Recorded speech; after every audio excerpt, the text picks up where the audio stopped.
Welcome to RVer Frank's Yerf Dawg House.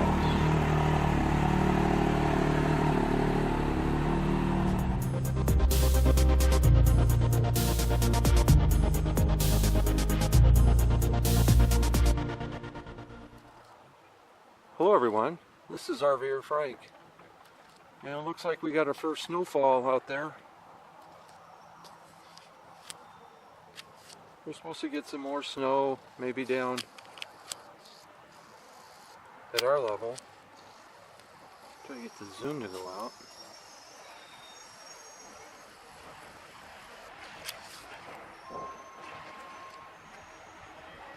See the fall colors hitting us here. So let's check out the Dawg House to see if we got any rain inside there. I went ahead and painted all of the trim.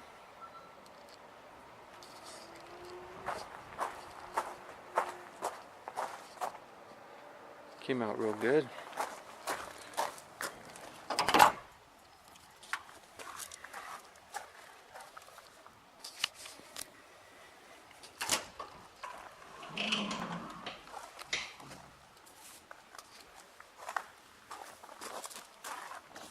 Not sure how much rain we got.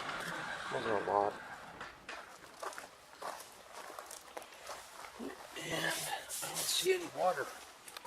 I did come out here, and the way the water was dripping off of this edge was it actually came over. Although this comes out a little bit more. For the most part, if it does come down there, it's going to come right out the bottom. Doors open so nice. So I went ahead and caulked all of the edges.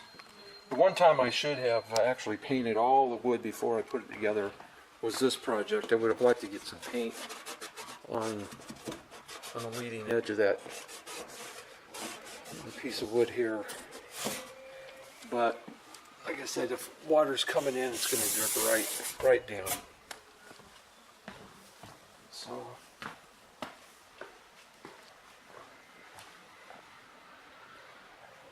need to finish the paint along the edge.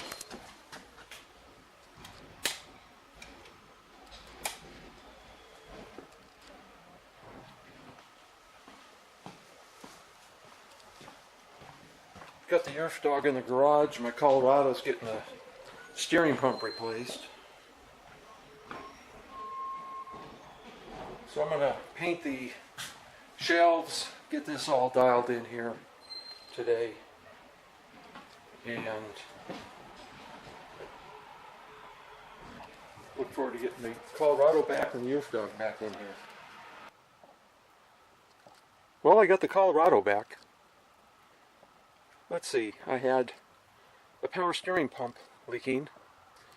It was very annoying. It had really erratic drippage, and it was hard to isolate other than it was coming from the pump. The hoses were weeping, or there was water or oil dripping.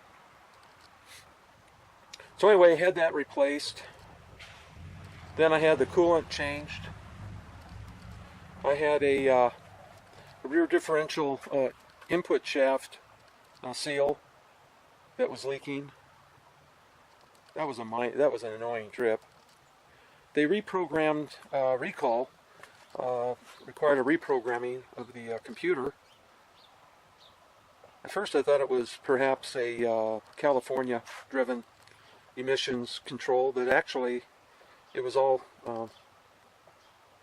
state requirement, and you know, since I took it into General Motors, Chevy dealer here, to have the work done, they were required to do that reprogramming, and it seems to really improve the performance. So I'd be putting a K&N filter in there. I've always talked kind of negatively, even having used K&N in the past. I did some more research, and if you do the right oiling, you will get improved performance. although small, any performance, especially if you can save having to spend, what, 25 bucks for a filter every, I don't know, however many miles. Around here it gets pretty dusty with that red dust, so the higher rate of filter changing. Then I had the transmission and filter changed. The extended service contract covered the steering pump, power steering pump, at 600 bucks.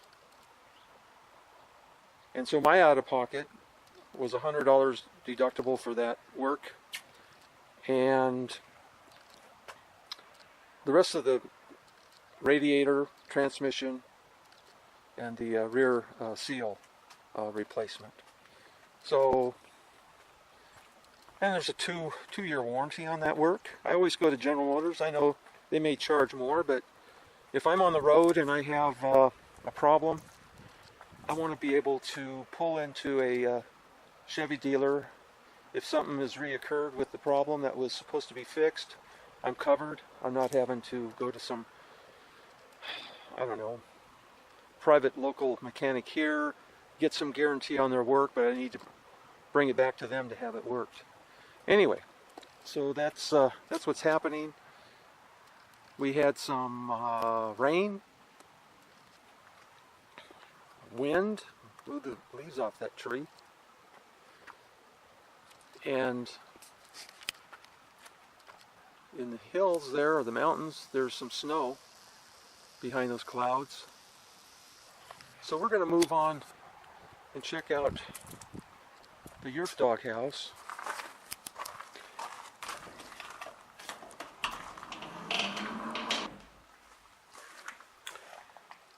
So there we go. As far as water, no water in here. So this is my guide for driving the Yerf Dawg in here to keep it planted on those 2x6s underneath. I went ahead and yesterday started painting the floor. I decided to go with the paint on the floor. It is floor paint, and if I need to get underneath these OSB sections, I want to be able to get to the screws and not have to worry with any other means of coverage. This stuff here is my Yerf Dawg storage, roof rack storage. So I'm going to have one tub that will be designated just for Yerf Dawg needs, and another one for commonly used Yerf Dawg in Colorado requirements. So that if I go in the Colorado, I just take this tub, put it in the back bed area, especially if we're using the Colorado as a tote behind the flare. In the event that we take the Yerf Dawg on the trailer behind the flare, then all of this goes and will be in place. So I've been collecting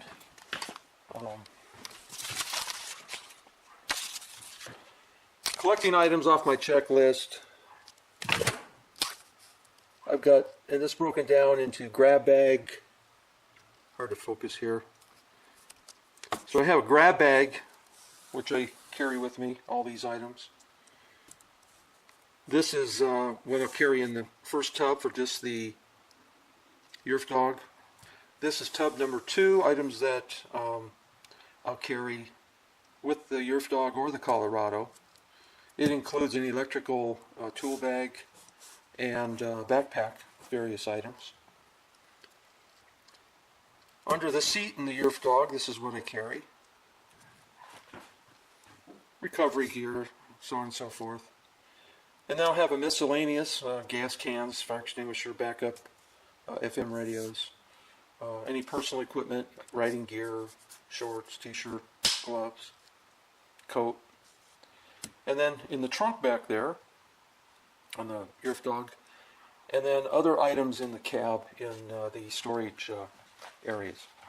So this is my checklist on what I carry. I know it's a little excessive, but I want to be able to survive in the wilderness here, or self-extract if I need, with this recovery gear here. I'll be doing more on exactly everything that's on this list, laid out on how I organize my approach to being prepared. Thanks for watching.